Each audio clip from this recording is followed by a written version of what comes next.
Une fois de plus, bonsoir à vous et bienvenue dans cette émission. Aujourd'hui, j'ai rappelé que c'est un dimanche. Je voulais vous souhaiter, vous toutes et vous tous, un très très bon week-end. Donc déjà, ça sera déjà lundi, demain. La semaine commence, que vous ayez la force, l'énergie nécessaire pour faire, pour avoir une très très bonne semaine. Mais puisque nous sommes dimanche aujourd'hui, je prends 2-3 thèmes que je mets sur la table et j'aurai le temps donc d'épiloguer autour de ça. L'actualité, c'est donc l'Église de Christ au Congo, ce qu'on appelle ECC, qui a donné son point de vue par rapport à la question du changement de la Constitution. Je vais aborder la question. Et l'actualité, c'est aussi l'Angola qui en a marre, si on peut le dire comme ça, et qui a d'une certaine manière décidé tout simplement de claquer la porte de cette affaire de dialogue, parce que vous savez que depuis un temps, l'Angola a jeté toutes ses forces dans la bataille pour ramener les partis, et notamment M. Félix Tshisekedi, à comprendre la nécessité et l'importance du dialogue et à se jeter dans le bain et dans l'eau pour que le Congo puisse avoir un bon dialogue. Mais il s'est quand même avéré que c'est très compliqué. Donc ces deux questions-là feront donc l'objet de cette émission. Je donnerai les informations, comme vous le savez, comme on les fait évidemment tous les jours. Je vous donne les informations. Au-delà de ces informations, j'essaie d'analyser parce que c'est aussi ça, et c'est d'ailleurs essentiellement ça, la particularité de cette émission. Nous ne limitons pas à relayer les informations, mais nous apportons nous apportons notre analyse, notre regard sur les informations que nous vous donnons. Nous attendons le Bordeaux rouge français à des Kamitat. Non, Kamitat, tu parles un très bon français. Attention, attention. D'ailleurs, j'étais en train de parler avec quelqu'un. J'étais en train de parler. Bon, ok, c'est pas grave. Allez. Hier ou avant-hier, la République a décidé d'honorer un de ses enfants, un de ses fils. Monsieur Ntimba Ipupa, alias Fali Ipupa, a donc obtenu une médaille de chevalier d'honneur, etc., une distinction que le pays a décidé de donner à Fali Ipupa. C'est le président de la République, de fait, président de la République, que moi, je ne reconnais pas. Parce qu'en réalité, j'ouvre une parenthèse, j'ai assisté à un débat. Je crois que c'était M. Presse-Mpengue, et je ne sais pas si c'était des Camerounais ou des Ivoiriens, je vais revenir vite sur Fali. On expliquait la question de l'application de l'article 64 de la Constitution. Si vous lisez cet article 64, cet article a 2 alinéas. Le premier alinéa évoque, énonce ce que le peuple doit faire, ce que les citoyens doivent faire face à quelqu'un qui veut prendre le pouvoir par la force. Le deuxième alinéa s'oppose aux personnes qui voudraient arracher aussi le pouvoir par la force. Donc, ce sont 2 alinéas qui renvoient dos à dos 2 réalités distinctes pour notre pays. La plupart des gens, moi-même ici je l'ai dit, lorsqu'il m'est arrivé d'opiner sur le travail, lorsqu'il m'est arrivé d'opiner sur le combat, la guerre menée par l'FCM 23, il m'est arrivé d'évoquer l'article 64 de la Constitution, s'appuyant notamment sur son alinéa A, alinéa 1, j'allais dire, pour donner des arguments et justifier d'une certaine manière ce qui se passe à Goma aujourd'hui. Mais j'ai vu un débat où les gens se sont dit que c'est contradictoire que de justifier notamment, par exemple, la guerre dans l'Est de la République, de justifier les manifestations programmées par C64 en s'appuyant sur l'article 64 de la Constitution qui dit ceci, que le peuple, les citoyens, est appelé à résister à toute personne qui prend le pouvoir par la force et qui l'exerce par la force. D'une certaine manière, je n'ai pas les libellés corrects, donc c'est l'esprit de l'article. Et j'ai vu quelqu'un me poser la question dans un débat, dans un panel, pour dire, Monsieur Perron-Ouara, et les autres d'ailleurs, lorsque vous dites que M. Tshisekedi doit être plaqué au sol, il m'a même rappelé que c'est l'expression que j'ai l'habitude d'employer. Est-ce que vous pouvez nous dire, vous pouvez nous donner un article qui fait que M. Tshisekedi exerce le pouvoir par la force? M. Tshisekedi a été élu en 2018, réélu en 2023.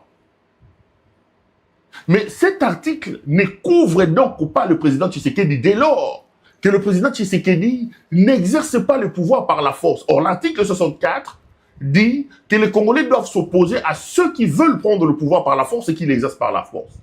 Donc, on est aux antipodes. Il n'y a aucune rationalité. Moi, j'ai été confronté à ces débats. J'en parle parce que m'a envoyé une vidéo où j'ai vu que Presse et Pengue étaient dans un débat, mais il s'est entremêlé un peu le pinceau sur cette affaire-là. Et ça m'a immédiatement rappelé que moi-même, il m'est arrivé, je voulais d'ailleurs pour ça, que je mets ça sur la table et essayer de partager avec vous.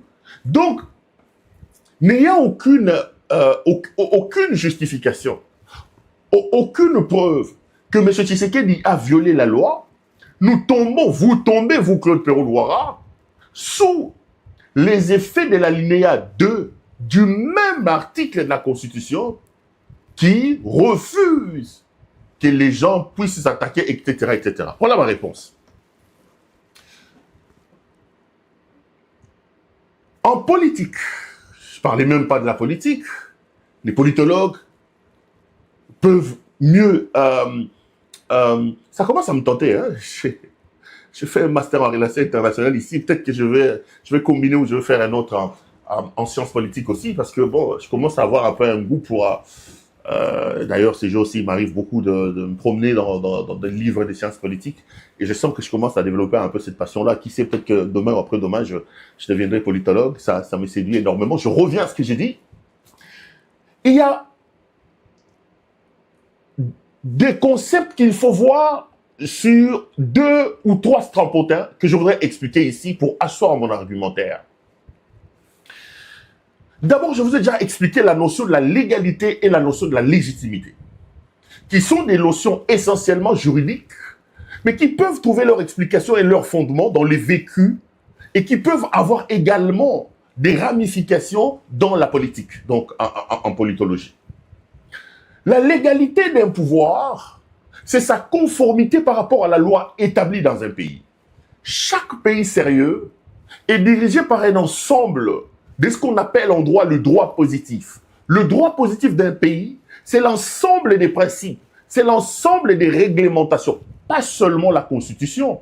Vous savez que la Constitution est la loi mère, la loi importante qui définit notamment l'exercice des libertés publiques, qui définit notamment la question de l'exercice du fonctionnement des institutions de la République, la question de l'accession au pouvoir. La Constitution de la République est une sorte de matrice qui reflète les désirs sociaux d'un État qu'on couche dans cette Constitution-là, les orientations d'un pays, on les met dans une Constitution, mais il y a aussi d'autres sources et des droits, mais qui sont en conformité avec la Constitution, parce que la loi est claire.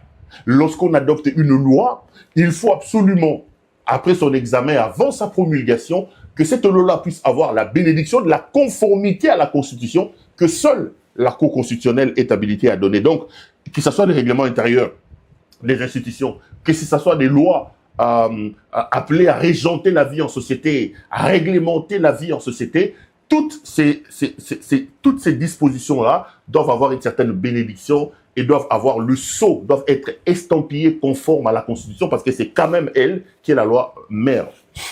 Alors, lorsqu'on évoque la question de la légalité renvoie immédiatement à la conformité d'un pouvoir par rapport au droit positif, par rapport aux principes juridiques établis dans un pays, des principes qui conduisent l'action publique, des principes qui définissent l'accession, l'exercice, le fonctionnement des institutions et du pouvoir dans un pays. Donc, l'égalité renvoie au principe de droit. Maintenant, quand on parle de la légitimité est lié, ça c'est des notions très importantes ce que j'ai dit parce que ça me permettra d'asseoir mon argumentaire, comme je l'ai dit. La légitimité est la conformité d'un pouvoir par rapport aux attentes de la population. Donc vous avez ici 2 concepts importants qu'il faut maîtriser quand on parle du pouvoir. On a la légalité, on a la légitimité. La légalité fait référence au droit positif, à la conformité à la loi, aux lois d'un pays, alors que la légitimité fait référence à la population. Vous avez par exemple aux États-Unis, pour bien comprendre ça, vous avez des pouvoirs aux États-Unis qui sont légaux. Vous pouvez avoir un président américain qui a la légalité, mais qui n'a pas la légitimité. Je crois que Donald Trump en avait aussi. Pourquoi? Parce qu'aux États-Unis d'Amérique, avec l'affaire qu'on appelle ça des si attends, les swing ou les swing states, c'est-à-dire que vous savez qu'aux Américains, le président est voté au second degré, mais il y a des États importants. Donc, le peuple va voter les élus qui vont voter le président de la République. Mais il y a quelques États qui ont plusieurs voix, qui pèsent lourd. Donc, il arrive aux États-Unis d'Amérique que le swing state-là soit remporté par un candidat, alors que la majorité du pays est remportée par un autre candidat. Mais lorsque les candidats remportent la plupart des swing states, vous allez vous rendre compte que quand on met le nombre de votants, le président est élu avec peu de votants, seulement parce qu'il a eu la capacité de prendre des swings ou des swings. Attends, mon anglais, ça arrive là. C'est-à-dire des grands États. Donc, ça fait, par exemple, que vous avez un président qui a la légalité, mais il n'a pas la légitimité parce que l'essentiel de la population ne l'a pas voté. Mais la loi organise le système électoral américain de sorte que, quand on gagne plusieurs États clés, comme on dit, on peut devenir légal même si le reste de la population ne vous vote pas. Donc, ça, c'est des choses qui vous expliquent ça. Maintenant, je reviens à l'article 64. On m'oppose le fait que M. Tshisekedi a gagné les élections. On m'oppose le fait que M. Tshisekedi ne rentre pas sous le coup de l'alinéa A de l'article 64, parce qu'il a la légalité avec lui. Il y en a même qui vont plus loin en disant qu'il a la légitimité, parce que Tshisekedi a été proclamé président de la République avec 73 ou 74% de voix dans une élection. Mais les amis, asseyons-nous, réfléchissons. Est-ce que l'élection de M. Tshisekedi, en 2023, lorsque l'on compare cette élection au droit positif congolais, cette élection a-t-elle été conforme aux principes qui régissent l'État congolais? J'ai dit non. Et vous n'avez pas besoin de mettre des lunettes. Quelqu'un m'a répondu immédiatement en me disant « Non, M. Perrault, ne trouvez pas un raccourci. Parce qu'on peut avoir dans toutes les élections du monde les ratés. En France, il y en a. Même aux États-Unis d'Amérique, il y en a. Mais vous ne pouvez pas asseoir votre argumentaire sur la non-légalité d'une élection parce qu'il y a eu des ratés. » J'ai dit non. Ici, il ne s'agit pas des ratés d'une élection. Ici, il s'agit d'un processus corrompu jusqu'à la moelle épinière. Et la corruption qui a amené à l'élection de M. Tshisekedi était de nature à ne pas être légale pour asseoir la légalité de Tshisekedi. M. Tshisekedi est un président pas du tout légal. Il se retrouve aujourd'hui à la tête de nos institutions sans aucune légalité. Et je donne ici des arguments.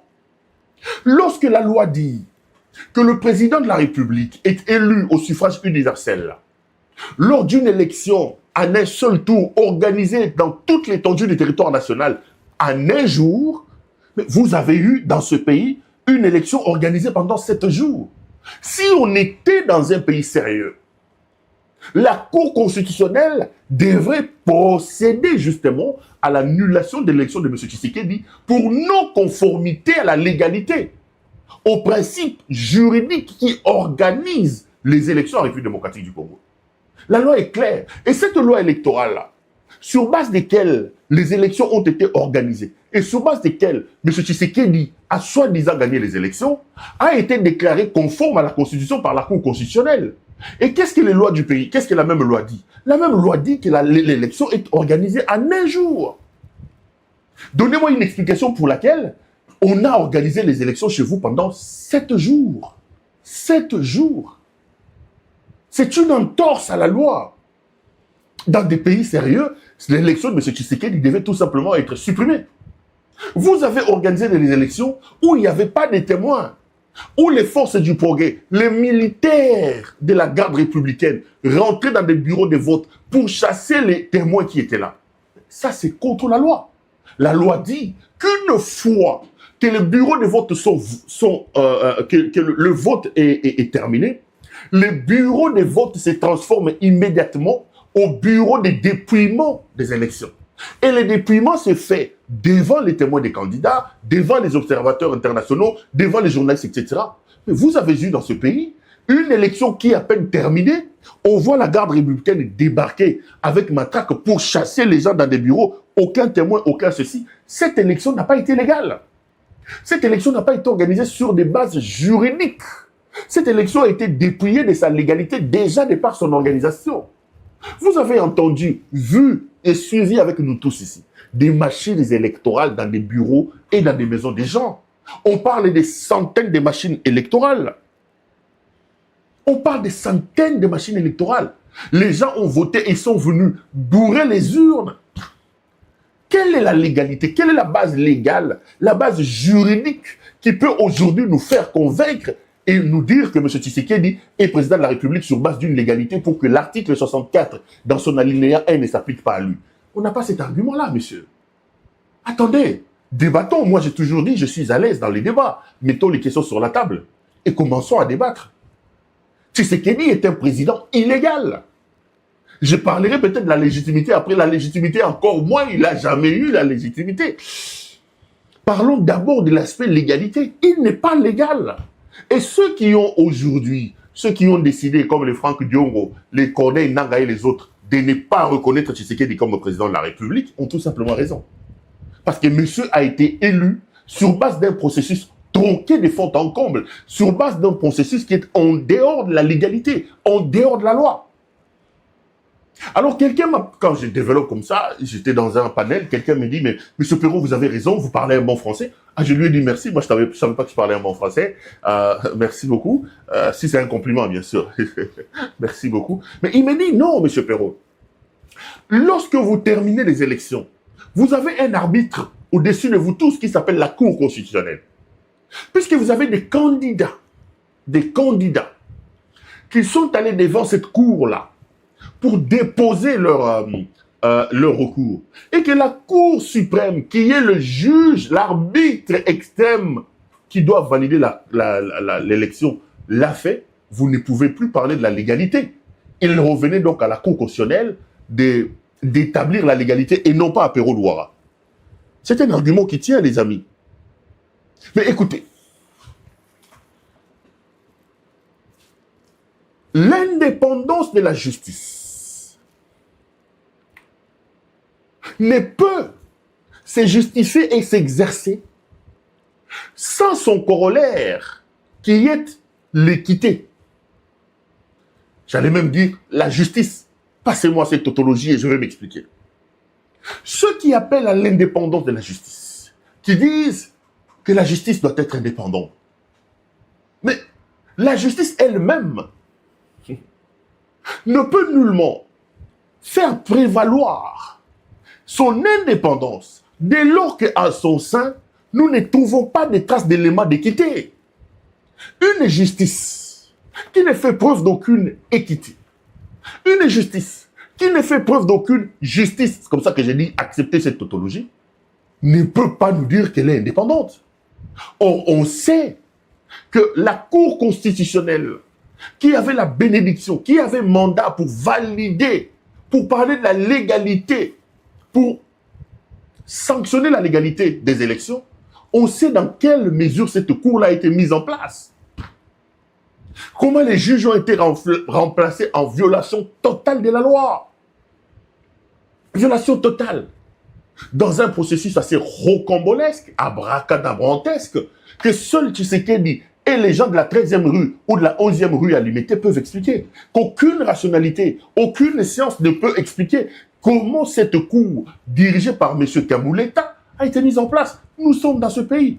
Déjà, de par sa composition, de par sa mise en place, la Cour constitutionnelle, qui avait mandat de pouvoir valider l'élection, elle-même a été corrompue. On parle de quoi, les amis? Parce que si on était dans un processus sérieux, vraiment si on était dans un processus sérieux, M. Tshisekedi ne pouvait pas être déclaré président de la République d'une élection corrompue. Alors, on regarde les éléments que j'évoque ici. M. Tshisekedi tombe sous le coup de l'article 64. Les amis, je vous donne des éléments. Parce qu'on viendra vous dire dans des débats des rues, on viendra vous dire dans des débats sur les réseaux sociaux, que vous évoquez des concepts où Tshisekedi n'est pas engagé, des concepts qui ne peuvent pas s'appliquer à M. Tshisekedi. C'est une grosse erreur, c'est un mensonge. M. Tshisekedi tombe bel et bien sous le coup de l'article 64 alinéa 1. Il a pris le pouvoir par la force, il l'exerce par la force. La Constitution nous donne mandat. La Constitution nous appelle à résister à une telle démarche. Excusez-moi. La Constitution nous appelle à résister à une telle démarche. Donc quand quelqu'un vient nous dire, après, j'ai suivi Mokia ce matin, heureusement que tout le monde sait que lui c'est un plaisantin. Bon, il faisait sa pitrerie, il faisait il a fait une sortie folklorique. Vous savez, j'ai été proche de Christian Badibangui. Paix à son âme. Je ne sais pas si vous vous rappelez de lui. Lui qui disait les chop chop chop chop. Christian Badibangui était un oncle un peu lointain. Il était ami aux frères de ma mère, à certains frères de ma mère. Et Christian Badibangui, je le voyais chez nous à la maison. Tonton Christian, je le voyais chez nous à la maison. Il y avait des rapports avec ma mère, des l'UDPS. Christian lui-même était de l'UDPS. Nous, c'était le Malouba chez nous. On parlait de Chilouba, on parlait de l'UDPS. Un brillant orateur. Mais je commençais à trouver un peu une sorte de, je veux dire, de schisme ou de dichotomie. Quand j'ai vu Christian Badibangui devenir ami et passer sur le plateau avec Gabriel Mokia. Un jour, je me rappelle, je ne sais même pas, là je suis déjà étudiant en journalisme, hein, je crois, ou j'étais déjà journaliste en train de fricoter à gauche et à droite, en train de signer des articles à gauche. Un jour, je l'ai vu, je crois que je sais pas si c'est à Maman Mobutu, à Mongafou, là, je sais pas, mais je l'avais quand même vu. Je lui ai dit, tonton Christian, moi, amoureux de lettres, moi, amoureux de la lecture, moi qui ai fait les littéraires, j'ai toujours été séduit par des orateurs, je dis, qui vous suspendent sur leur langue quand ils parlent. Je ne me voyais pas faire autre chose que les lettres, parce que j'ai la chair des poules quand il y a des tribuns, quand il y a des gens qui parlent. C'est-à-dire que ça me renvoie un peu à mes études sur Cicéron, à toutes ces lettres littéraires de ces grands orateurs. Et Christian Badibangui en était un. Alors je lui ai dit, mais mon oncle, je vous vois devenir ami à Gabriel Mo qui a passé partout sur le plateau de télé, mais la différence, elle est importante. Mais c'est pas, excusez-moi, hein, ne prenez pas ça mal, hein, parce que moi, tout ce que j'ai dit, on les prend mal, on risque encore de dire qu'il a insulté Mo qui a, je suis tout simplement en train de donner un témoignage. Je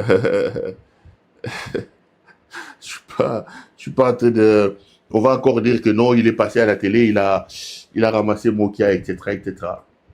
Alors, j'ai dit à tonton Christian, j'ai dit, mais tonton, je trouve que c'est le jour et la nuit. Vous faites quoi? On mélange pas les torchons et les serviettes. Il a rigolé. Qui dit, mon fils, tu peux avoir raison, mais la politique, t'es encore jeune, tu comprendras, tout ça. J'ai dit, je ne voulais que te donner mon avis. Je trouve que, et puis malheureusement, jusqu'à ce qu'il meure, c'est cette image-là qui a collé à sa peau, quoi. Christian Badibangui, un véritable intellectuel avec un art oratoire impressionnant, était aujourd'hui calqué sur le modèle de Gabriel Mokia.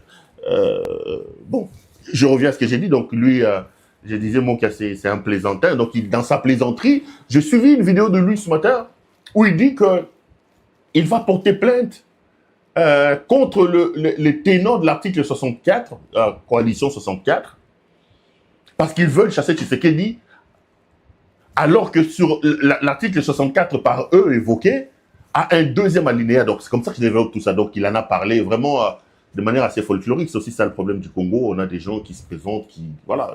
Bon, je referme vite la parenthèse. Il dit qu'il va porter plainte, etc. Non, attendez. Les arguments que je suis en train de donner sont sur la table. Qu'on se mette autour d'une même table, qu'on réfléchisse et qu'on débatte sur les questions importantes de notre pays. Est-ce que le pouvoir actuel de M. Tshisekedi est assis sur base de la légalité? Est-ce que M. Tshisekedi n'est-il pas un président frauduleux, illégal, qui a pris le pouvoir par la force? Parce qu'en droit, quand on parle de prendre le pouvoir par la force ici, il n'est pas seulement question de prendre les armes. Parce que quelqu'un m'a même posé la question, Tshisekedi n'a jamais fait la rébellion. Est-ce que tu as vu Tshisekedi tirer? J'ai dit, mais messieurs, nous parlons d'une définition juridique. La force ici, c'est prendre le pouvoir avec ou par des moyens qui sont contradictoires ou par des moyens qui font entorse à la loi. Tshisekedi est un pouvoir, a pris le pouvoir par la force. Il est donc sur le coup de cet article 64 et mérite que les gens s'élèvent, se mettent debout pour que nous puissions le neutraliser et le plaquer au sol. C'est clair. Donc ceux qui appellent à la résistance, ceux qui appellent à manifester contre M. Tshisekedi, sur pied de l'article 64 de la Constitution alinéa 1, ne vous laissez pas intimider, vous avez totalement raison. Totalement raison. M. Tshisekedi est un président illégal. Tshisekedi était un président illégitime. Il a pris le pouvoir en toute illégalité. Les voies par lui utilisées pour devenir président de la République sont tout simplement des voies qui ne cadrent pas avec le droit positif qui amène à l'accession au pouvoir. C'est ce que l'article 64, alinéa 1 condamne. Donc, sur pied de cet article-là, notre peuple, chaque citoyen épris de paix et d'amour pour le Congo, a donc le devoir de se lever pour accomplir cet article 64 et s'opposer à ce pouvoir. Et c'est sur base de cet article-là que les gens font ce qu'ils font. Les Nanga peuvent dire qu'ils le font sur base de ça, ils sont libres à eux, c'est à eux de justifier ça. Moi, depuis un temps, je ne veux plus prendre le combat des gens, commencer à raconter des choses, parce que le Congo a aussi un problème, les gens n'ont pas de convictions, les gens n'ont pas d'idéologie, les gens n'ont pas d'idéal, les gens n'ont rien. C'est à eux de justifier ça, ils ont des canaux, des services de communication. Mais s'ils disent qu'ils le font sur base de l'article 64, c'est à eux de les justifier. Mais l'article 64, Tshisekedi tombe donc sur le coup de cet article 64. Voilà. Allez, hier ou avant-hier, j'ai parlé de Fally Ipupa. On a vu M. Tshisekedi décorer M. Fally Ipupa. Regardez ces images. Au pays et comme promis par le président de la République, l'artiste musicien Ipupa Ntimba Fally vient obtenir ce samedi 6 juin la reconnaissance de la nation pour ce prouesse en présence de nombreuses personnalités et de plusieurs invités de marque. Et le premier honneur fait au récipiendaire est venu de la garde républicaine qui a interprété avec maestria quelques sonorités de l'artiste.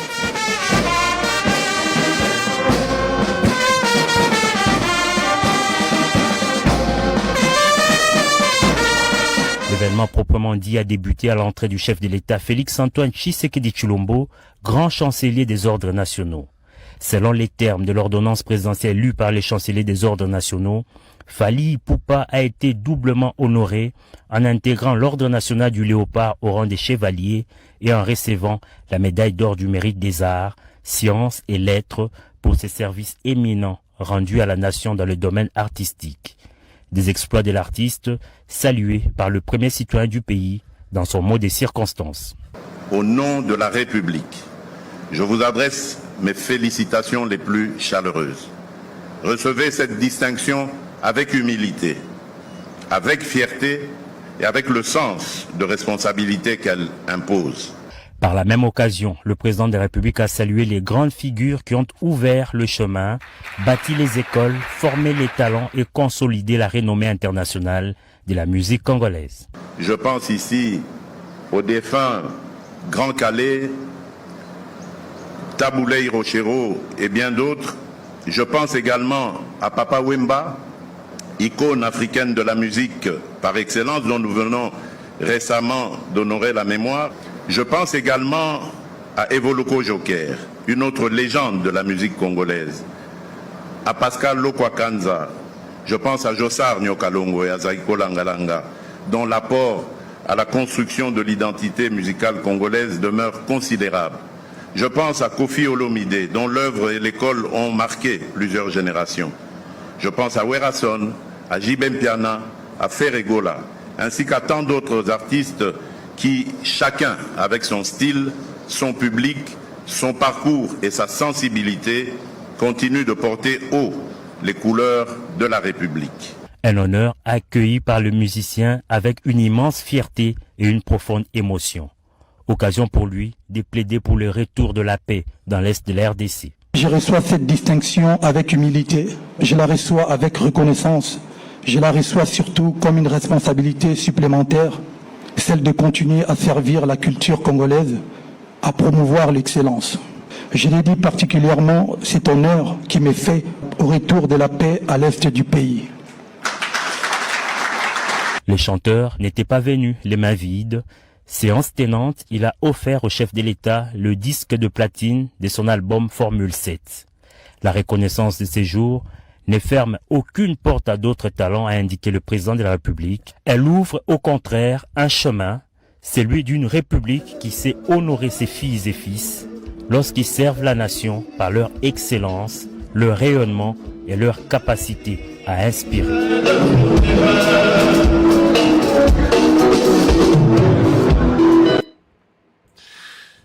On est de retour sur ce plateau. Je parlais avec mes proches sur ces sujets. je vous avoue que certains n'étaient pas d'accord. Mais laissez-moi donner mon point de vue. Vous savez que je suis quelqu'un de très indépendant d'esprit. Et Fally Ipupa est un artiste que j'aime beaucoup. Et je sais qu'à un moment donné, j'ai eu des problèmes ici avec les Gaulois. Les Gaulois qui sont des fanatiques des Ferregola.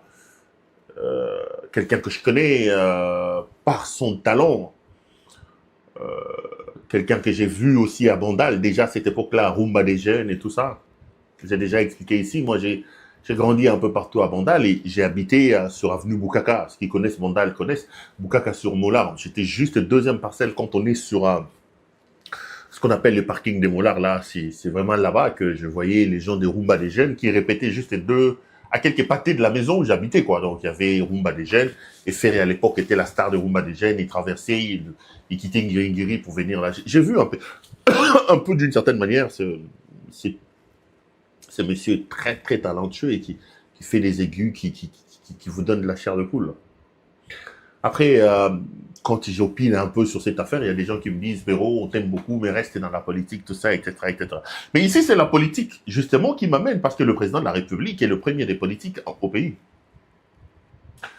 M. Tshisekedi organise une cérémonie en pompe pour décorer, donner une distinction à M. Ntimba Ipupa, donc Fally Ipupa. Fally comme artiste musicien, Fally comme talent, je trouve qu'il mérite amplement que la République s'arrête sur lui, que la République le reconnaisse d'une certaine manière. Je trouve que Fally était un ambassadeur de la culture congolaise. Ça c'est incontestable. Que c'est un grand talent. C'est pas donné à tout le monde que l'on voit un jeune sorti de nulle part, fourbir ses armes en musique, faire un passage assez élogieux, et tout ça, et aller jusqu'à ces niveaux-là. Tout ça, c'est d'accord. Mais les problèmes, c'est la dévalorisation des fonctions et de l'État, même quand on veut faire quelque chose de prestigieux ou même d'élogieux. Le président Tshisekedi est un homme qui n'a pas conscience de la fonction qu'il occupe. Le président Tshisekedi est un homme qui n'a pas le respect de la fonction, qui tire la fonction du président de la République vers la boue. Les amis, était-il important de faire arrêter la République pour honorer Fally Ipupa? Et ici, on nous met dans l'obligation d'opiner là-dessus. Regardez la cérémonie. La République, au niveau le plus élevé, le président de la République, le premier ministre, le président du Sénat, le président de l'Assemblée nationale, les officiers supérieurs de l'armée, les ministres du gouvernement, les députés, la République s'est arrêtée parce qu'il fallait donner une médaille à Fally Ipupa. On vit où? Quel est cet acte de mérite? Quel est cet acte de bravoure? Je ne diminue pas. Comme ça que dès le départ, je commençais par louer M. Ntimba Fally Ipupa. C'est un grand nom. C'est une fierté nationale.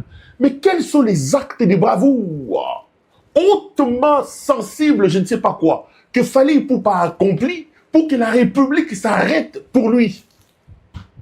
Il mérite ces distinctions-là, je suis d'accord. Il mérite ça, je suis d'accord. Mais le tralala, le folklore qui entoure l'organisation de cette affaire me met mal à l'aise. Fallait-il que le président des deux chambres du Parlement se retrouve à ce moment-là? Fallait-il que le Premier ministre soit là? Fallait-il que les officiers supérieurs de l'armée soient là? Fallait-il que les ministres soient là? Fallait-il que les députés soient là? Pour honorer quelqu'un qui a donné ses conseils, un garçon talentueux, une fierté nationale, je suis d'accord.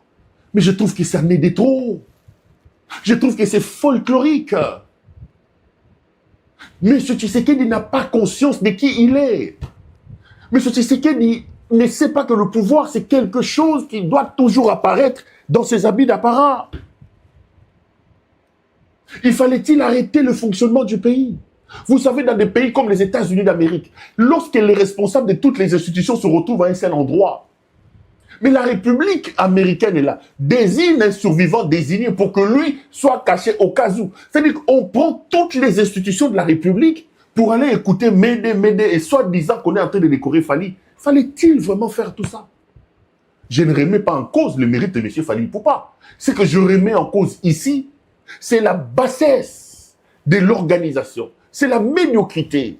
C'est le folklore qui a entouré cette organisation. C'est ce que je remets en cause. C'est ce que je remets en cause. Est-ce que le concert de Fally Ipupa, est-ce que c'est un médecin qui a sorti, comment dire, qui a sorti comment on appelle ça, un vaccin?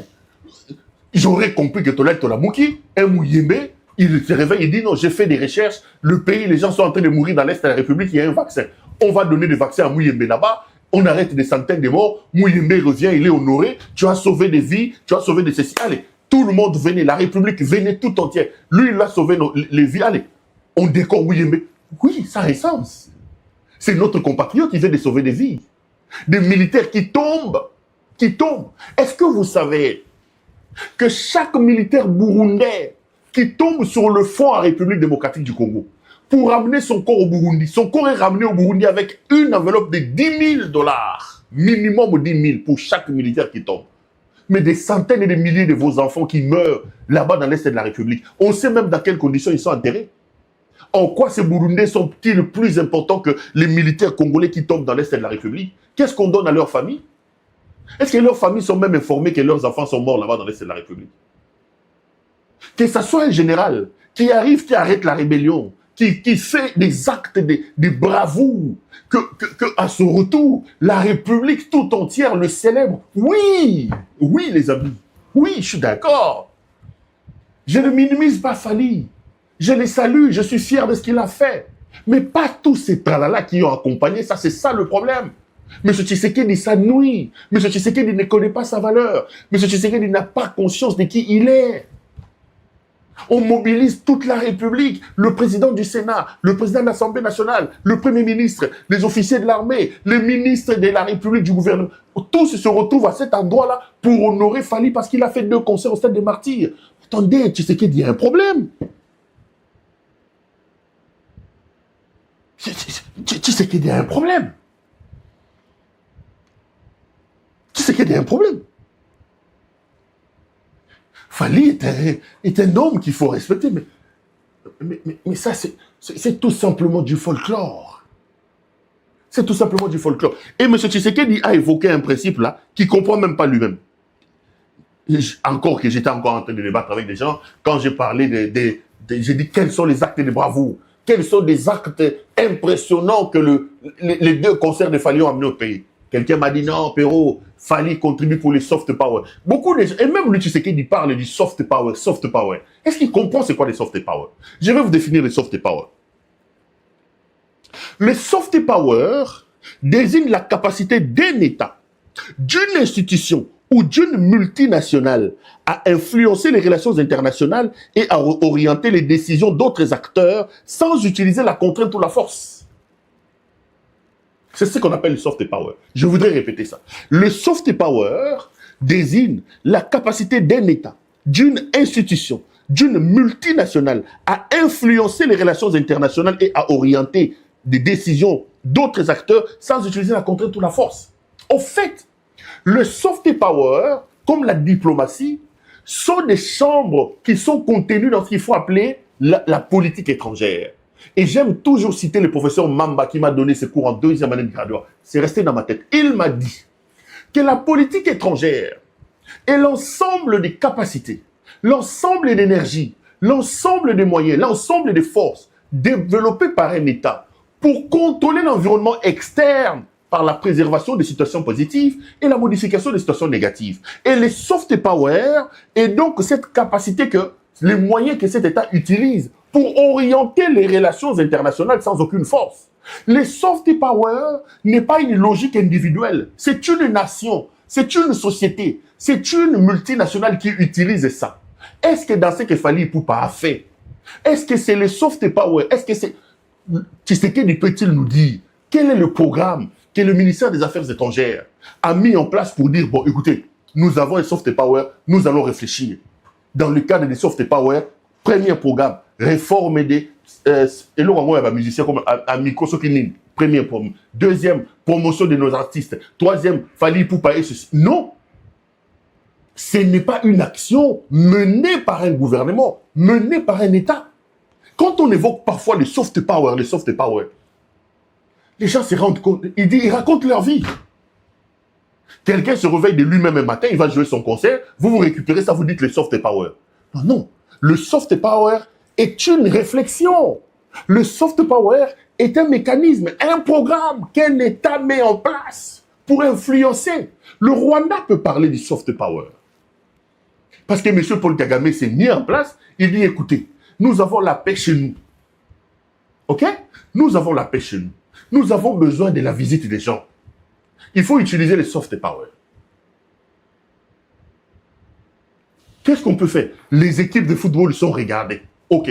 Commencez par mettre la sécurité au parc, là où il y a des gorilles. Les gorilles du Congo sont en train de fuir la guerre, ils traversent vers le Rwanda. OK. Ils sont au nombre de combien? Ils sont... Allez, mettez en place les soigneurs. Les soigneurs les comptabilisent. Ils mettent la sécurité là-bas.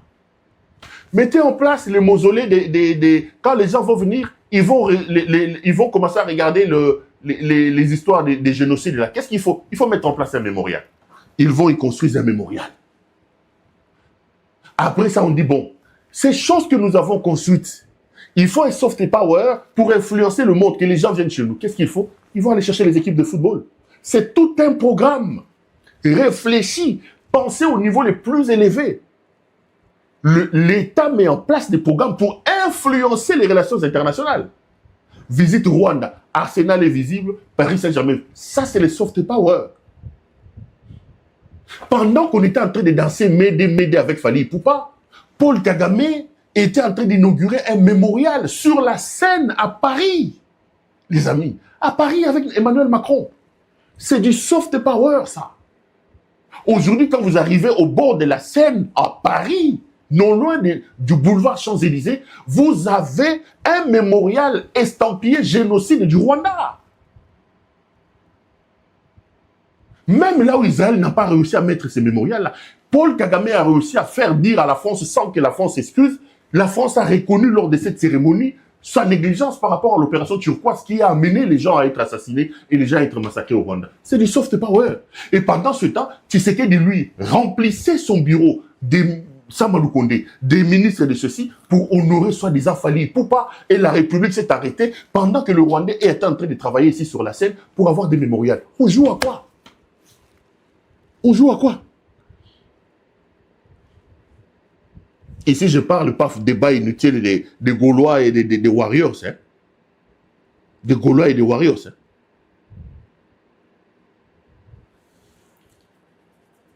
On joue à quoi? Dites-moi, on joue à quoi?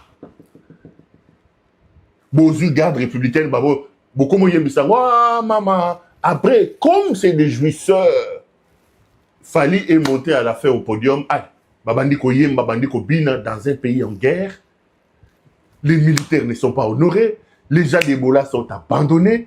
Et tu sais qu'il veut utiliser ça, soi-disant soft power, pour appâter les Warriors en disant, bon, Fally est une star. Peut-être qu'en faisant un tel acte, on peut récupérer ça politiquement en disant le président a honoré les Warriors, le président veut changer la constitution. C'est une honte. J'ai honte parfois d'être congolais. J'ai honte. Et je me pose la question, comment je vais expliquer à mes petits-enfants ce qui s'est passé? Comment expliquer à mon fils ce qui est en train d'arriver? J'ai honte. Comment expliquer? Ils évoquent des concepts qu'eux-mêmes ne maîtrisent pas. Soft power. C'est quoi soft power? Posez la question à Tshisekedi. Qu'est-ce qu'on entend par soft power? Le soft power n'est pas une proclamation. Non. Le soft power est une réflexion. On réfléchit, on met en place des mécanismes. C'est des réflexions, c'est une réflexion qui aboutit à une action, à des actions pensées au niveau de l'État pour influencer. Vous allez prendre quelqu'un qui fait ces 2 concerts, vous nous dites qu'il a contribué au soft power du pays. Est-ce que le ministre des Affaires étrangères peut-il nous dire quel est le programme que le pays a mis en place pour utiliser sa culture comme son soft power? Le ministre de la Culture peut-il me dire quel est le programme qui a été mis en place pour utiliser la musique comme soft power du Congo? Est-ce qu'on peut me dire ça? Quelqu'un peut me dire ça? Est-ce que quelqu'un peut me dire ça? Quelqu'un peut me dire ça? M. Tshisekedi est un inconscient. M. Tshisekedi est un irresponsable, les amis. Il ne comprend pas c'est quoi être président de la République. Il n'a pas la conscience du rôle qu'il doit jouer au sommet du pays. Il n'a pas conscience. Il n'a pas conscience de qui il est. Il n'a pas conscience de qui il est. Quel est l'impact? Parce qu'on parle de soft power, soi-disant soft.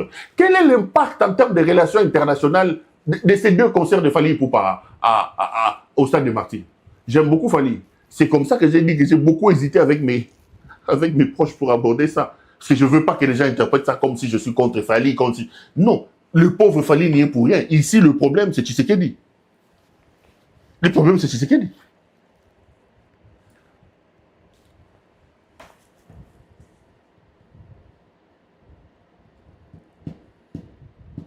C'est une honte. Fally a joué 2 concerts au stade de Martyrs. Et après?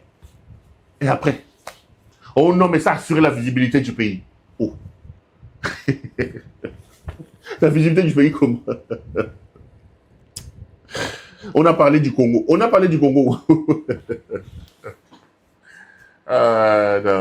Kabila nous a rendu un très mauvais service. Hein? Kabila nous a rendu vraiment un mauvais service en allant prendre ces gens qui buvaient tranquillement à Matogé ici. Ils n'ont même pas conscience de ce qu'ils sont en train de faire. Ils n'ont même pas conscience de ça. Donc voilà la réalité, voilà ce que j'allais dire sur Fally. Bon, aujourd'hui, l'église du Christ au Congo, SSR, a fait une déclaration par rapport à la Constitution, par rapport au débat politique de l'heure. Regardez. 2. Des réformes constitutionnelles. L'Église du Christ au Congo estime qu'une initiative de réforme constitutionnelle dans le contexte actuel doit impérativement répondre à l'exigence d'un cadre national inclusif et apaisé, conformément aux dispositions des articles 5, 218, 219 et 220 de la Constitution. Fort de ces évidences, l'Église du Christ au Congo appelle les partis à recourir à la sagesse divine, confère 1 Roi 3, 16 à 28, et aux valeurs ontologiques africaines de l'arbre à palabre. Le dialogue démocratique national et inclusif reste la voie idoine dans ce contexte précis, conformément aux résolutions 2773 et 2808 du Conseil de sécurité des Nations Unies, les résolutions de l'Union africaine et de l'Union européenne, ainsi que des accords de Washington et de Doha. Nous sommes un peuple uni par le sort et dans l'effort pour l'indépendance. C'est notre hymne national. Nous avons un beau et riche pays que Dieu nous a donné. Ne construisons pas des murs, mais jetons des ponts. Demandons à Dieu de faire de nous des artisans de réconciliation. Là où la méfiance a fermé la route, que le Seigneur ouvre le chemin. Là où l'histoire a laissé des blessures, que le Seigneur suscite des gestes de guérison de la mémoire collective. Ensemble, par un esprit de dépassement de soi et de dialogue constructif, nous pouvons trouver des solutions consensuelles et durables pour le bien de notre peuple. Psaume 133 et Matthieu 5, 1 à 12. Puisse l'Éternel bénir nos autorités. Puisse l'Éternel bénir son peuple. Puisse l'Éternel consoler toutes les familles éplorées dans les 3 provinces pendant ce dur moment que traverse notre pays. Puisse l'Éternel construire la paix durable et restaurer l'unité.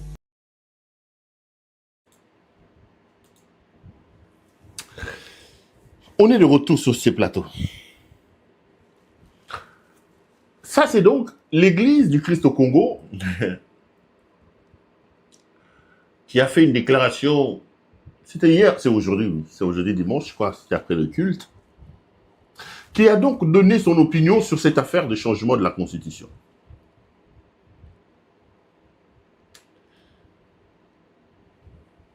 L'église du Christ au Congo avait organisé des consultations pour asseoir son argumentaire. J'ai vu que des gens comme Fayoulou, des gens comme Kabouya, des gens comme Mbata été convoqués là-bas, étaient invités, pas convoqués. Chaque parti est donc venu donner sa lecture de ce qu'il entend par changement de la Constitution pour ceux qui le soutiennent. Et les autres devaient contre-argumenter pour expliquer à l'église du Christ au Congo pourquoi ils refusaient le changement de la Constitution. L'église du Christ au Congo est un mastodonte. Parce que quand des fois je critique les églises ici, j'ai toujours un argument que je mets sur la table quand je dis aux gens, écoutez, ceux qui viennent me dire, tu seras maudit et tout ça, l'Obama combat politique, j'ai toujours dit, on ne peut pas analyser la société congolaise aujourd'hui et ne pas s'attarder sur ce phénomène qu'on appelle l'Église. Les églises, qu'ils soient des réveils, qu'ils soient catholiques, qu'ils soient kibanguistes, font partie du décor de la vie en société en République démocratique du Congo. C'est des maillons importants qui peuvent, d'une manière ou d'une autre, influer sur la marche de notre société. Et moi, quand je viens faire des analyses, vous ne pouvez donc pas m'empêcher, moi, de dire un mot sur les églises. Et surtout, ne m'amenez pas ces contournements quand on me dit ne touchez pas à mes ouais, arrêtez vos bêtises là, arrêtez vos bêtises. Donc, l'ECC fait partie des mastodontes ecclésiastiques que nous avons dans notre pays. Il y a l'église catholique qui passe largement en tête avec des congrégations, tout ça, partout au pays. Vous avez l'église du Christ au Congo, vous avez l'église orthodoxe, vous avez l'église kimbanguiste, qui incarne un peu les aspirations de la croyance africaine, de la croyance noire, etc. Et après, vous avez au peloton ces aventuriers, les Jibaya Mampia, les Jibaya Mpiaka, tous ces voleurs-là, les Mukuna et tout ce monde-là. Et aujourd'hui, il y a un débat houleux au sein de notre société sur la question du changement de la Constitution. Et tout le monde attendait le point de vue et l'église du Christ au Congo, qui généralement marche souvent de pair avec l'église catholique, la conférence épiscopale nationale du Congo. Parce que là, l'ECC vient de donner son point de vue, on attend l'église catholique. Mais croyez-moi, j'ai vu certains leaders politiques en train de se réjouir sur la prise de position de l'église du Christ au Congo. J'ai vu certains leaders, notamment ceux même de la coalition 64, dire « on salue, on salue ». Moi, je suis plutôt déçu par la position prise par l'église du Christ au Congo. Je suis très déçu. Parce que le mal qu'il y a au Congo aujourd'hui demande une prise de position ferme. Et moi, je suis le premier à appeler mes compatriotes à la révolte, au sursaut patriotique. Et eux, ils sont les églises qui lisent la Bible. Qu'est-ce que la Bible dit? La Bible dit, soit on est chaud, soit on est froid. Dieu s'oppose à la timidité, ce qui est tiède, tiède est là. c'est pas la timidité, c'est la tiédeur, non, je crois. Attends, qu'est-ce que j'ai dit? Le mot tiède, l'adjectif tiède, le mot c'est tiédeur, je crois. Bah, si c'est pas ça, prenez ça comme un néologisme. Donc, la Bible s'oppose à ce qui est tiède. La Bible dit, soit tu es chaud, soit tu es froid. Mais la position prise par l'ECC n'est pas une position courageuse. Parce qu'en réalité, l'ECC a renvoyé les deux parties dos à dos. L'ECC dit, quant aux réformes constitutionnelles, je vais trouver les mots, je vais trouver l'expression exacte. Laissez-moi trouver l'expression exacte parce que pour moi, ça c'est une absence éloquente du courage qui joue plutôt en faveur de nos ennemis. Qui joue plutôt en faveur de nos ennemis. Regardez. L'Église du Christ au Congo estime qu'une initiative des réformes constitutionnelles dans le contexte actuel doit impérativement répondre à l'exigence d'un cadre national inclusif et apaisé. Donc, le CC n'est ni contre les changements de la Constitution, le CC n'est ni pour les changements de la Constitution. Parce que ce qui applaudissent la position de l'ECC, c'est une position d'absence de courage. C'est une position d'hypocrisie. Les réformes constitutionnelles dans le contexte actuel doivent impérativement répondre à l'exigence d'un cadre national inclusif et apaisé. C'est-à-dire que nous ne sommes ni pour, nous ne sommes ni contre. Retrouvez-vous dans un cadre apaisé, allez dialoguer et décider de la réforme constitutionnelle. Non, c'est parce qu'on attend de l'Église. Et j'espère que l'Église catholique, qui a toujours été le fer de lance de la résistance contre le pouvoir éternel, de la résistance contre l'accaparement du pouvoir, de la résistance contre la dictature, va prendre une tangente totalement différente de l'Église du Christ au Congo. Ça, c'est une hypocrisie. C'est une hypocrisie. J'attendais que l'Église prenne une décision courageuse, comme ils l'ont fait à l'époque de Kabila avec l'Église catholique, qui a dit il est hors de question de changer la Constitution. J'attendais que l'ECC fasse pareil. J'attendais que l'ECC fasse pareil. Mais quand l'ECC vient nous dire que la réforme constitutionnelle actuelle doit se faire dans un climat d'inclusivité et d'apaisement, ça veut dire quoi? Et j'ai vu les leaders politiques en train d'acclamer. Non, l'ECC n'a pas été courageuse. Et moi, ça me déçoit. Je connais le poids de cette église. Je connais le poids du combat mené par l'ECC et l'église catholique. J'attendais que l'ECC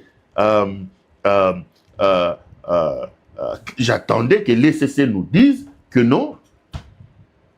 À ce moment ici, où on s'approche déjà vers la fin du second mandat du président de la République, l'Église n'est pas pour les réformes constitutionnelles ou même pour les changements de la Constitution. Mais là, à le voir, ils sont allés se calfeutrer dans une sorte de mythisme, d'hypocrisie qui ne dit pas son nom. C'est-à-dire qu'on renvoie tout le monde dos à dos. On ne veut pas choquer les gens, on ne veut être ni pour ni contre. Mais ce n'est pas ça la Bible, parce qu'eux, ils travaillent sur base de la Bible. La Bible dit soit tu es chaud, soit tu es froid. Et Jiba Yamampia, l'escroc ici, lui, il est clair, et Jiba Yamampia. Et Jiba Yamampia est clair.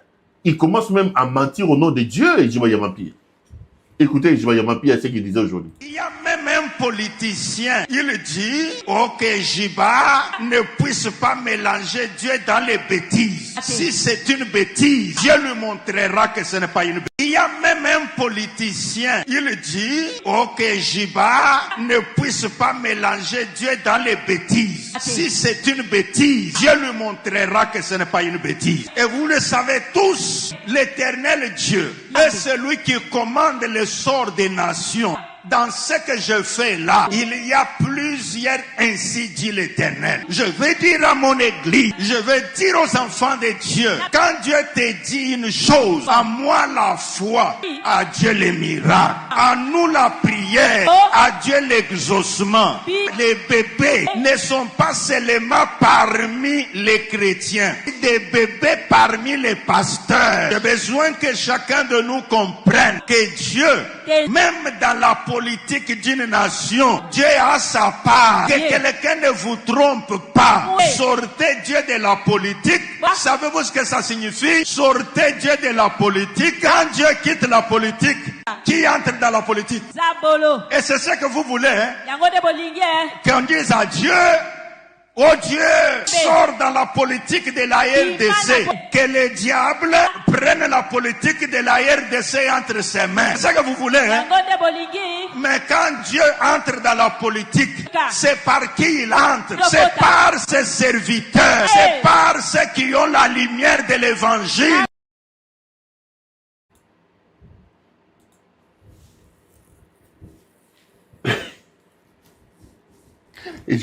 Et je voyais Mampia ici, c'est un serviteur de Dieu. Et je voyais Mpiaka. À Salagi Mpiaka, Moka Bense manifestation, ça Salim Mpiaka. Et ces gens sont des vrais escrocs. Et Jiba dit ici que. Il dit que.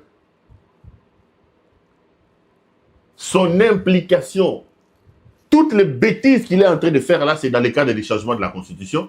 Ce sont les insignes de l'Éternel. Et Jibaya Mafia, Nizibaya Mafia, et Jibaya Mpiaka, ce que tu fais, c'est des bêtises. Va dire à ton Dieu, moi, Claude Perrault Louara, j'ai dit que ce que tu fais, c'est des bêtises. Parce qu'il veut intimider les gens. Un politicien, il parle de Martin Fayoulou. C'est Fayoulou qui lui a dit ça. Fayoulou a dit que ce que Jibaya Mafia faisait était une bêtise. Il dit, un policier a dit, ce que moi j'ai fait est une bêtise. Dans ce que j'ai fait, il y a les insignes de l'Éternel. Dieu va prouver que ce n'est pas de... Et Jibaya Mafia, escroc que tu es, toi. Toi, Jibaya Mafia ici, Dieu te connaît. Est-ce que Jibaya ici, Dieu le connaît? Dieu vraiment, toi là, Dieu là, tu connais ces messieurs ici. C'est Jibaya Mafia ici. C'est escroc ici. Dieu vraiment, toi au ciel, tu veux me dire que ce type ici, c'est ton serviteur. Moi, Perrault, je me bats pour que les serviteurs du pays soient intelligents. Dieu penza toi, Pendan Zabé, aux yeux, au Talinalo, au commissaire Jibaya Mafia, au pasteur. Il dit, Dieu va pour... Et j'ajoute que tu es un escroc, un bandit de grand chemin. Il y a mafia, un escroc comme ça. Il dit non, ceux qui disent que c'est la bêtise, ce que je fais, Dieu va même... Va dire à ton Dieu, toi Izibaya, escroc que tu es, que moi j'ai dit que tu es un escroc et que ce que tu fais c'est des bêtises. J'ajoute à ce que Fayoulou a dit que tu es un escroc, ce que tu dis à ton Dieu, va lui dire que moi j'ai dit ça. Des escrocs, des voleurs, des chercheurs d'argent. Ils utilisent la colle pastorale pour aller voler le peuple. Un escroc comme ça. Il dit que ce que j'ai fait, c'est les insignes de l'Éternel. Dieu connaît l'Izibaya Mafia ici, un escroc comme ça. Ce type était député du RCD, que vous voyez ici, député du RCD. Vous savez que Moukouna, à un moment donné, était au RCD. Moukouna qui parle des Rwandais. Kaba Soubabou est vivant, il était secrétaire général du RCD. L'Izibaya Mafia ici avec Moukouna, ils passaient tout leur temps à la maison de Roubaix-Roi, qui est à côté de la primature, non loin du fleuve Congo. Moukouna allait demander l'argent là-bas parce qu'il était du RCD avec l'Izibaya Mafia ici. Kaba Soubabou est vivant, poser la question à Kaba Soubabou. Kaba Soubabou a pris des télévisions qu'il est allé donner à l'église de Moukouna au nom du RCD. Au nom du RCD. Et lui, Eziba ici, était député national et sur la liste du RCD Goma là. Aujourd'hui, il parle du Rwandais. Tu sais qu'il ne peut pas partir parce que le Rwanda. Mais le RCD était les bras armés du Rwanda. Le RCD avait comme soutien le Rwanda. Le même Rwanda qu'on dit qui soutient les Corneille Nangaa à l'FCM 23. Mais c'est le même Rwanda qui est avec les RCD. Mais maintenant, l'Izibaya Mafia, cet escroc ici. Un escroc, l'Izibaya Mafia ici, à l'époque, il a accepté d'être député du RCD. C'était quoi? C'était quoi à l'époque? Non, ces gens sont des escrocs en col pastoral. Bango Nabamuku Nabazami Yibi. Ne vous laissez pas intimider quand il dit c'est ainsi dit l'Éternel. Et puis moi, je ne comprends pas. Les maris, les papas, comment vous vous réveillez le matin, vous laissez votre femme à la mouki à poudre, à crayon, à la tilibaya naye, à la pantalon, à église à mouton. Vraiment. Je ne comprends pas vraiment. Je ne comprends pas. Je ne comprends pas ces gens. Comment les gens peuvent laisser vraiment... Un père sérieux peut laisser... Comment un monsieur sérieux peut surveiller un matin au lati cravate, ok, l'église est... Donc, Ma position sur la déclaration du FCC est assez... je suis assez dubitatif et je suis un peu déçu. J'aurais voulu que l'Église du Christ au Congo ait un ton un peu plus ferme face à ces dégâts que représente aujourd'hui la volonté des réformes constitutionnelles, avec notamment le changement de la Constitution. Et ici, j'espère que l'Église catholique prendra une tangente totalement différente de ce que l'Église du Christ au Congo a dit et que l'Église catholique aidera le peuple à se sortir de ce monsieur ici. Ce soir, une rencontre a été organisée au Togo. La rencontre des médiateurs sans l'Angola. L'Angola qui a tout simplement décidé de jeter l'éponge dans cette histoire ici de votre dialogue. Les Angolais en ont marre. Les Angolais en ont marre. Je viens de recevoir les documents sur ces deux états des choses.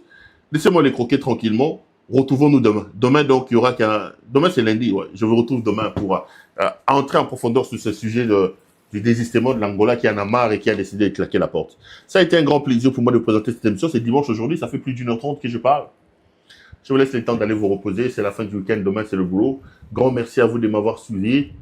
Je vous retrouverai demain avec le même plaisir. Portez-vous bien. Restez branchés sur nos programmes. Bonsoir et à demain.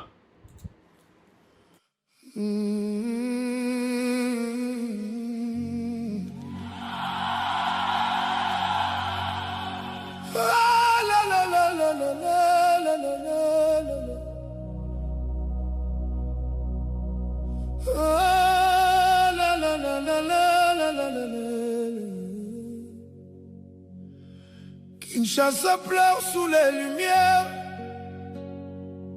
Le fleuve écoute nos misères.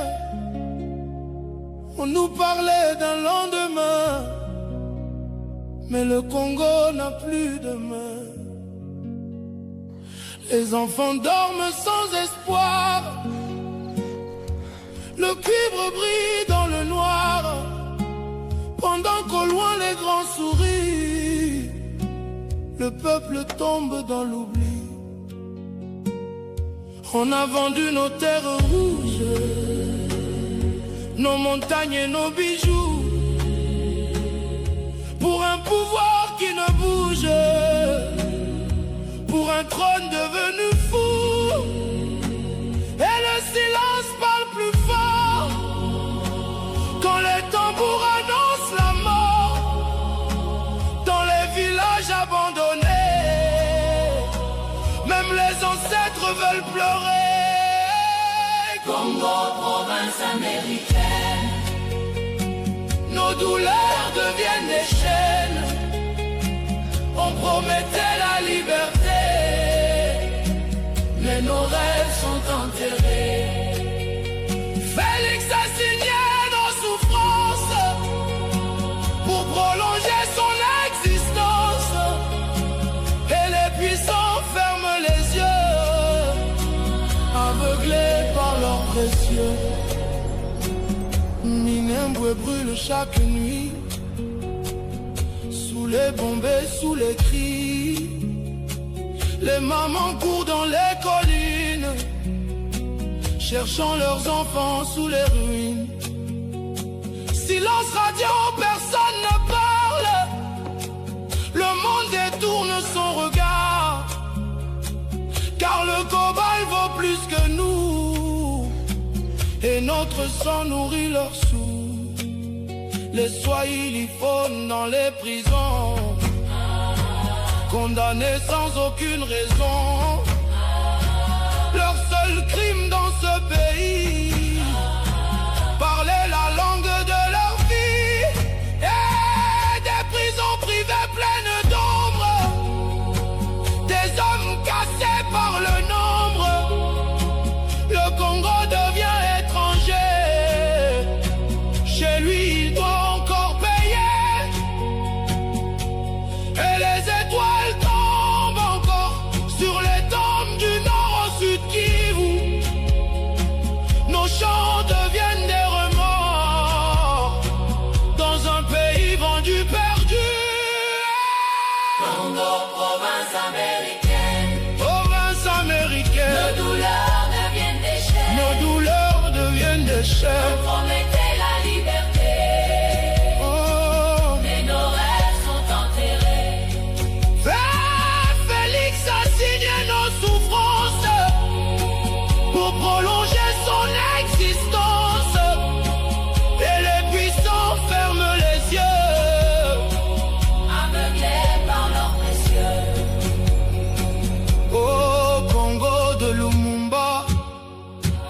Qui défendra encore ta voix?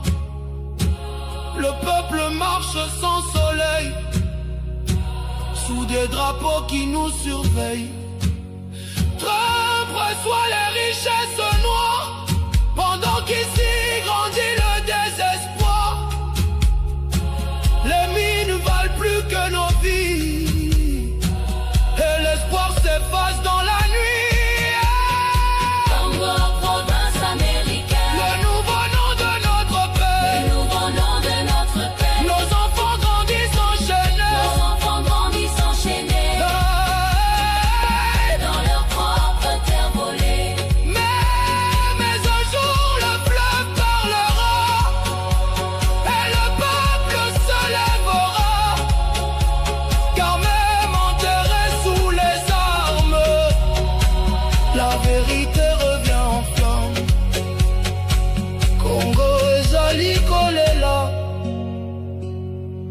Mama RDC, Azali Nampasi.